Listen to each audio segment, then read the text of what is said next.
दोस्तों नमस्कार। एनसीईआरटी भूगोल के अंतर्गत आज आप पढ़ेंगे छठवीं कक्षा की पुस्तक पृथ्वी हमारा आवास का अध्याय 7 हमारा देश भारत। यह चैप्टर अपने देश भारत के संबंध में जानकारी की दृष्टि से अत्यंत महत्वपूर्ण है। तो आइए शुरू करते हैं आज का वीडियो। दोस्तों, भारत एक बहुत बड़े भौगोलिक विस्तार वाला देश है। उत्तर में यह हिमालय के ऊंचे शिखरों से घिरा है, पश्चिम में अरब सागर, पूरब में बंगाल की खाड़ी तथा दक्षिण में हिंद महासागर भारतीय प्रायद्वीप के तटों पर लहराते हैं। तो ये भारत की चौहद्दी का वर्णन पहले सेंटेंस में किया गया है कि भारत एक बहुत बड़े भौगोलिक विस्तार वाला देश है।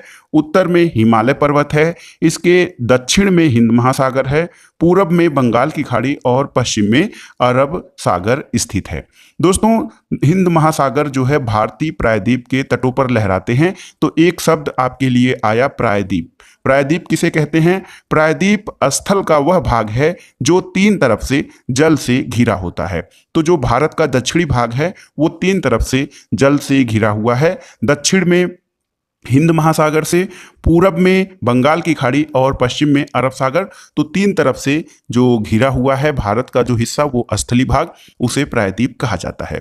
भारत का क्षेत्रफल कितना है? तो दोस्तों, भारत का क्षेत्रफल 32.8 लाख वर्ग किलोमीटर है।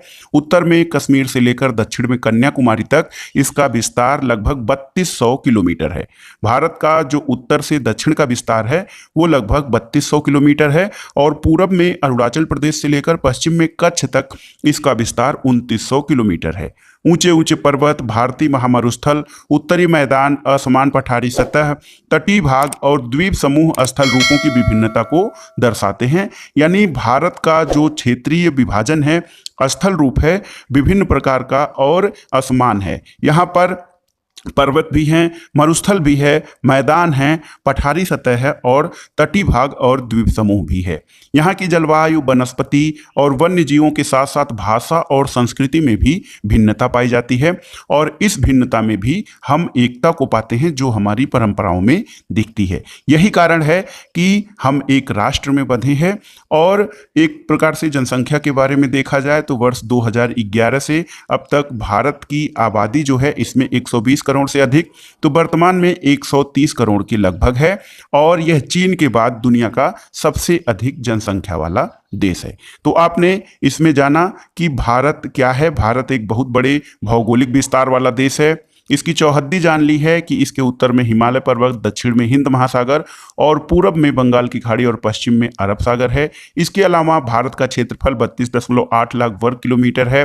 उत्तर से दक्षिण का इसका विस्तार लगभग 3200 किलोमीटर है और पूरब से पश्चिम का विस्तार लगभग 2900 किलोमीटर है।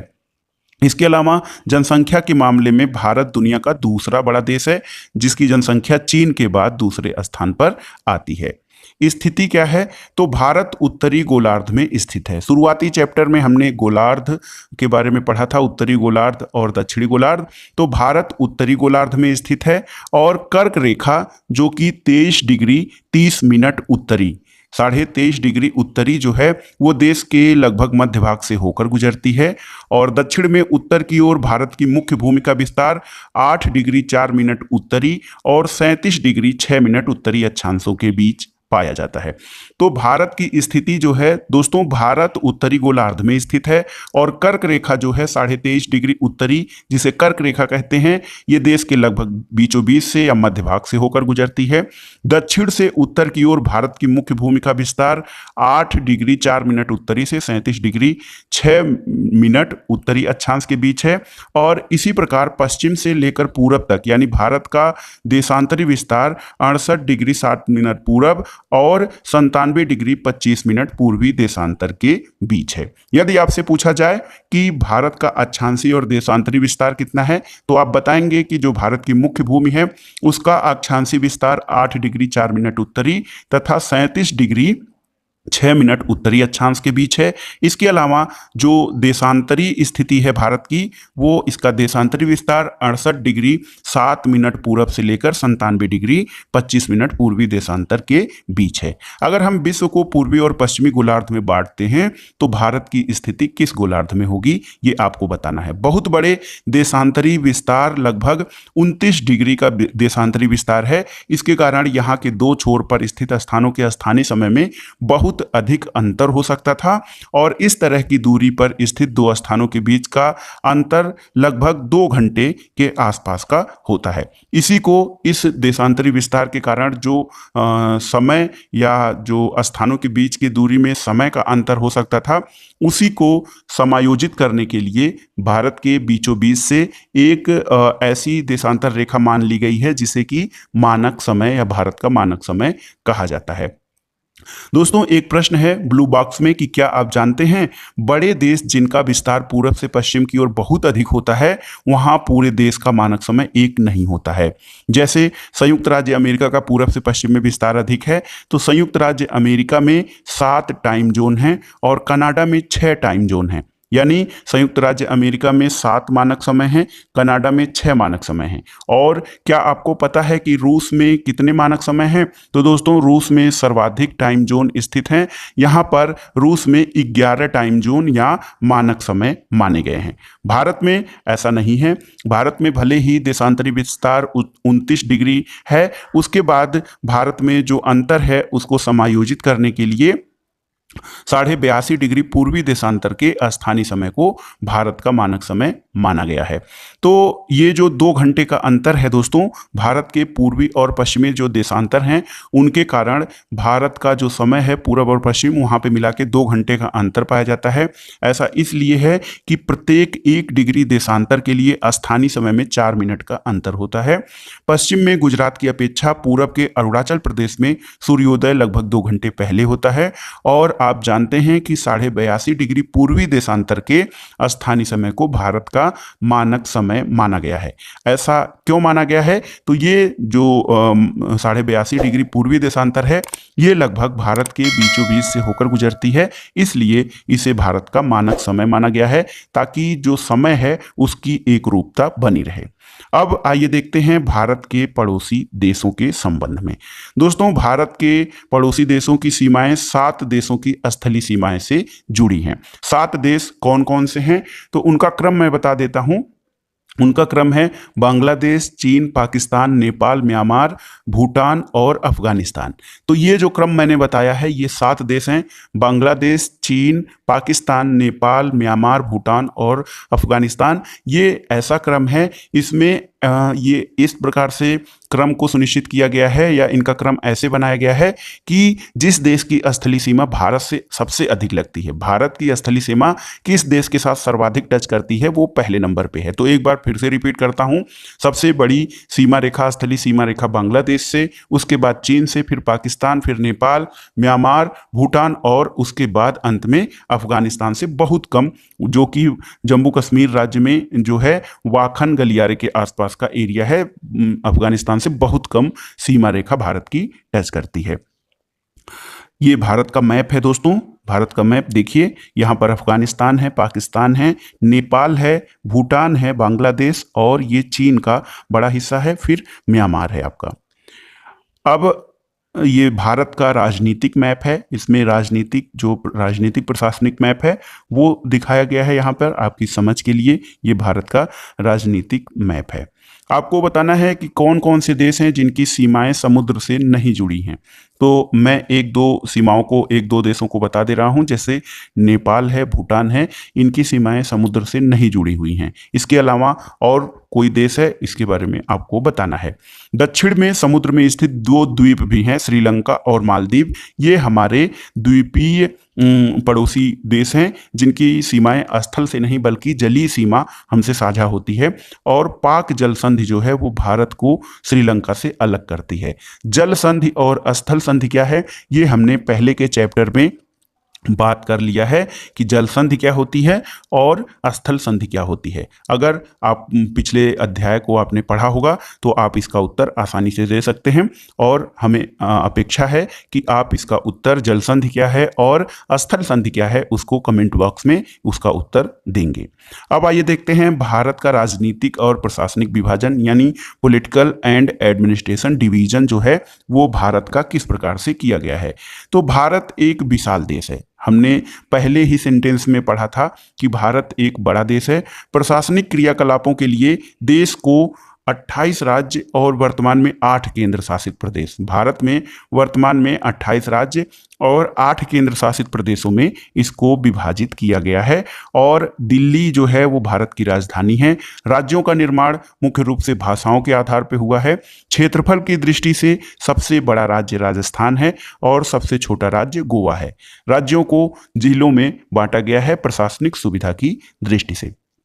अब आइए देखते हैं दोस्तों, भारत का भौतिक विभाजन किस प्रकार किया गया है राजनीतिक और प्रशासनिक विभाजन के बाद। तो राजनीतिक प्रशासनिक विभाजन में आप एक चीज याद रखिएगा कि भारत में वर्तमान में जिस समय हम लोग हैं, इस समय 2020 की स्थिति, भारत में 28 राज्य और 8 केंद्र शासित प्रदेश हैं।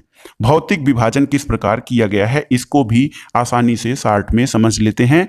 जो हमारा फिजिकल डिवीजन है भारत का, वो किस प्रकार से है। तो भारत में पाई जाने वाली जो भौतिक आकृतियां हैं विभिन्न प्रकार की हैं। ये आकृतियां या स्थल रूप जो होते हैं वो पर्वत हैं, पठार हैं, मैदान हैं, तटीय भाग हैं और द्वीप समूह हैं। सबसे पहले उत्तर में बर्फ से जो ढका हुआ हिमालय है, ये प्रहरी का कार्य करता है। हिम प्लस आलय, इसका मतलब होता है बर्फ का घर। और हिमालय पर्वत को 3 मुख्य समानांतर श्रृंखलाओं में बांटा जाता है। सबसे उत्तर में जो हिमालय पर्वत के सबसे उत्तर में स्थित श्रृंखला है उसे बृहद हिमालय या हिमाद्री कहा जाता है। इसी श्रृंखला में विश्व की सबसे ऊंची शिखर या विश्व के सबसे ऊंचे शिखर माउंट एवरेस्ट, K2 और कंचनजंगा आदि स्थित हैं। मध्य हिमालय या हिमाचल जो बीच का श्रेणी है उसे कहते हैं। ये हिमाद्री के दक्षिण में स्थित है और बहुत से लोकप्रिय पर्वतीय पर्यटन स्थल यहाँ पर स्थित हैं। 5 ऐसे पहाड़ी स्थानों के नामों का पता लगाइए जो यहाँ पर मध्य हिमालय में स्थित हैं। इसके अलावा दक्षिण में जो सर्वाधिक सबसे दक्षिण में स्थित है या जो भारत की तरफ जो पर्वत श्रृंखला स्थित है उसे शिवालिक कहते हैं और ये हिमालय की दक्षिणी श्रृंखला है। हिमालय के दक्षिण में जो एक भौतिक विभाजन में एक हमने पढ़ लिया उत्तर का पहाड़ी भाग या उत्तर का पर्वतीय प्रदेश हमने पढ़ लिया जो कि हिमालय है और हिमालय 3 भागों में विभक्त है। हिमालय पर्वत श्रेणियों को 3 भागों में बृहद हिमालय, मध्य हिमालय और शिवालिक यानी दक्षिण हिमालय में बांटा गया है। इसके अलावा जो दूसरा भौतिक विभाजन है वो है उत्तर का मैदानी भाग, यानी हिमालय के दक्षिण भाग में स्थित भारत का उत्तरी मैदान स्थित है। उत्तरी मैदान, ये मैदान समतल है और सपाट है और ये सिंधु, गंगा, ब्रह्मपुत्र और इनकी सहायक नदियों द्वारा लाए गए जलोढ़ निक्षेपों से बना है। नदियों के द्वारा बनाए गए ये मैदान कृषि के लिए उपजाऊ भूमि प्रदान करते हैं और यही कारण है यहाँ पे रहन सहन की परिस्थितियां अच्छी हैं, संतुलित वातावरण मिलता है, जिस कारण इन मैदानों में सर्वाधिक जनसंख्या निवास करती है। इसके अलावा भारत के पश्चिमी भाग में भारतीय महामरुस्थल स्थित है। भारतीय महामरुस्थल जो राजस्थान का क्षेत्र है उसे कहा जाता है। यह शुष्क, गर्म और रेतीला स्थल है जिसे कि थार का रेगिस्तान कहा जाता है। थार का रेगिस्तान का विस्तार दोस्तों भारत और पाकिस्तान दोनों में है। यहाँ वनस्पति की मात्रा कम होती है। इसके अलावा उत्तरी मैदान में जो उत्तरी मैदानों के दक्षिण में जो तीसरा विभाजन किया गया है, तो ये उत्तरी मैदान के दक्षिण में, हम उत्तर से दक्षिण की ओर बढ़ रहे हैं, तो पहले पर्वतीय प्रदेश, फिर उत्तर के मैदान और उसके बाद उसके दक्षिण में दोस्तों उत्तरी मैदान के दक्षिण में प्रायद्वीपीय पठार स्थित हैं। इसकी आकृति त्रिभुजाकार है। जो प्रायद्वीपीय पठार है उसकी आकृति कमोबेश त्रिभुजाकार है। इसका धरातल काफी ऊंचा नीचा है और इस क्षेत्र में बहुत सी पहाड़ी श्रृंखलाएं और घाटियां स्थित हैं। इसके उत्तर पश्चिम में अरावली श्रृंखला स्थित है जो विश्व की सबसे पुरानी पर्वत श्रृंखला मानी जाती है। विंध्य और सतपुड़ा भी महत्वपूर्ण श्रृंखलाएं हैं और इन श्रृंखलाओं से होकर नर्मदा और ताप्ती नदियां बहती हैं। ये पश्चिम की तरफ बहने वाली नदियां हैं जो अरब सागर में गिरती हैं। इसके अलावा इस पठार के पश्चिम में पश्चिमी घाट या सह्याद्री और पूरब में पूर्वी घाट स्थित है। ये जो हमारा प्रायद्वीपीय पठार है त्रिभुजाकार है, इसके पूरब में पूर्वी घाट और पश्चिम में पश्चिमी घाट स्थित है। पश्चिमी घाट का विस्तार एक समान रूप में है जबकि पूर्वी घाट बीच बीच में टूटा हुआ है, कटा फटा और असमान है और इन पठारों में कई प्रकार के खनिज जैसे कोयला और लौह अयस्क की प्रचुरता पाई जाती है। हमने पिछले चैप्टर में देखा था कि पठारों का महत्व क्या है। तो दोस्तों पठार जो होते हैं वो खनिजों की दृष्टि से अत्यंत संपन्न और समृद्ध क्षेत्र माने जाते हैं। पश्चिमी घाट के पश्चिम में तथा पूर्वी घाट के पूर्व में तटीय मैदान स्थित हैं। पश्चिमी तटीय मैदान काफी सकरे हैं और पूर्वी तटीय मैदान जो है वो अपेक्षाकृत चौड़े हैं। पूरब की ओर बहने वाली कई नदियां हैं जिनमें महानदी है, गोदावरी है, कृष्णा और कावेरी है। जो पूरब की ओर बहने वाली नदियां हैं वो बंगाल की खाड़ी में गिरती हैं और जो पश्चिम की ओर बहने वाली नदियां हैं वो अरब सागर में गिरती हैं। ये नदियां अपने मुहाने पर उपजाऊ डेल्टाओं का निर्माण करती हैं और बंगाल की खाड़ी में गंगा और ब्रह्मपुत्र नदियों के मुहाने पर सुंदरवन डेल्टा स्थित है जो दुनिया का सबसे बड़ा डेल्टा है। डेल्टा किसे कहते हैं? तो दोस्तों डेल्टा यहाँ पे आपको एक ब्लू बॉक्स में है, डेल्टा किसे कहते हैं? तो डेल्टा जहाँ नदियाँ समुद्र में प्रवेश करती हैं उस जगह को नदी का मुहाना या डेल्टा कहते हैं। डेल्टा स्थल का वह भाग है जो नदी के मुहाने पर बनता है। तो गंगा और ब्रह्मपुत्र की नदियाँ विश्व के सबसे बड़े डेल्टा का निर्माण करती हैं। इसे सुंदरवन डेल्टा कहा जाता है। सुंदरवन डेल्टा इसलिए कहा जाता है क्योंकि यहाँ सुंदरी वृक्षों की अधिकता है जिसके कारण इसका नाम सुंदरवन पड़ा है और इस डेल्टा की आकृति त्रिभुजाकार है। डेल्टा जैसा कि हमने पहले कहा स्थल का वह भाग है जो नदी के मुहाने पर बनता है। जहां नदियां समुद्र में प्रवेश करती हैं उस जगह को नदी का मुहाना कहते हैं। इसके अलावा एक ब्लू बॉक्स में और भी एक तथ्य है, प्रवाल किसे कहते हैं? तो प्रवाल या कोरल रीफ जो है दोस्तों, प्रवाल छोटे छोटे समुद्री जंतुओं के कंकाल होते हैं जिन्हें पॉलिप कहा जाता है। जब ये जीवित पॉलिप मरते हैं तब उनका कंकाल बच जाता है और अन्य पॉलिप की वृद्धि इन ठोस कंकालों के रूप के ऊपर होती है जो बढ़ते बढ़ते काफी ऊंचे हो जाते हैं और इस प्रकार प्रवाल द्वीपों का निर्माण हो जाता है। अब हम जानते हैं कि हमने भौतिक विभाजन को देख लिया। उत्तर का पर्वतीय भाग, उसके अलावा उत्तर का मैदान प्रायद्वीपीय पठार है हमारा, पूर्वी पश्चिमी मैदान है और एक क्षेत्र जो हमारा जो मैदानी क्षेत्र में आता है लेकिन वो बड़ा महामरुस्थल है भारत का जिसे कि थार का रेगिस्तान कहा जाता है। इसके अलावा भारत में 2 द्वीप समूह भी स्थित हैं। 2 द्वीप समूह कौन है? एक है लक्षद्वीप द्वीप समूह, अरब सागर में स्थित है, ये केरल तट से कुछ दूर पर स्थित प्रवाल द्वीप है।